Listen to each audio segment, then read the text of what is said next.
আমাদের পাঁচাটা কুত্তা হিসাবে আমাদেরকে ব্যবহার করছে। আমাদের দেশের শ্রমিকদেরকে ব্যবহার করে হাজার হাজার কোটি টাকা বিদেশে পাচার করে তারা এখানে নেতৃত্ব দিয়েছে।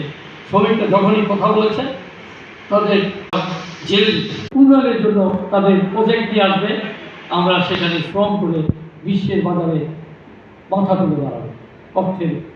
অর্থনৈতিকভাবে আমরা সচ্ছল হব, আমাদের নিজেরা স্বচ্ছ পাবো, দেশকে সচ্ছল করবো। কিন্তু কি হচ্ছে, বারবার এই বাঙালি জাতি ধোঁকা খাচ্ছে। বারবার একজনকে শ্রমিকদের ব্যবহার করে কোটি কোটি কোটি টাকা হয়েছে এবং তারা গাড়ি গাড়ির মালিক হয়েছে। শ্রমিকরা সেই শ্রমিকই হয়ে গেছে।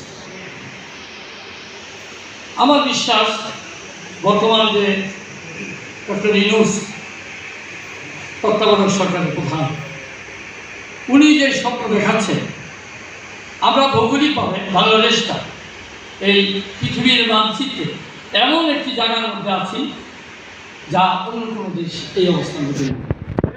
আমাদের দেশটা উন্নতি হতে শুধুমাত্র ভালোবাসার দরকার, একটু মায়া মমতার দরকার, অন্য কিছু দরকার।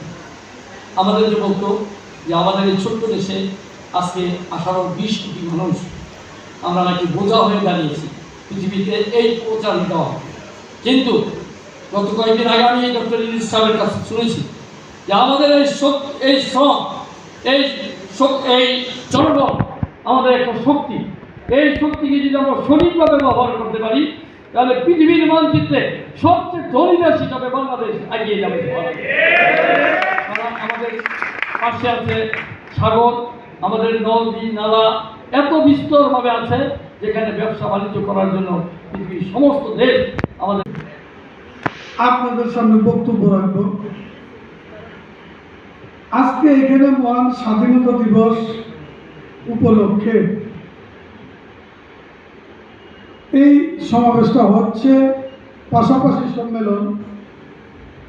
25শে মার্চ ছিল বাংলাদেশের জন্য কালো রাত এবং আমরা 200 বছর ব্রিটিশ বিরোধী আন্দোলন করে এই ধরে রাখতে পারিনি।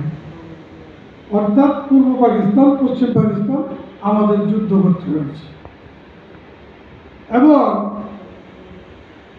এইটা ছিল স্বাধীনতার যুদ্ধ না। সাধারণ মানুষগুলি রক্ত দিয়েছে, জীবন দিয়েছে, যার ফলে স্বাধীনতার যুদ্ধ হয়েছে। এটা ছিল 2 কুকুরের লড়াই।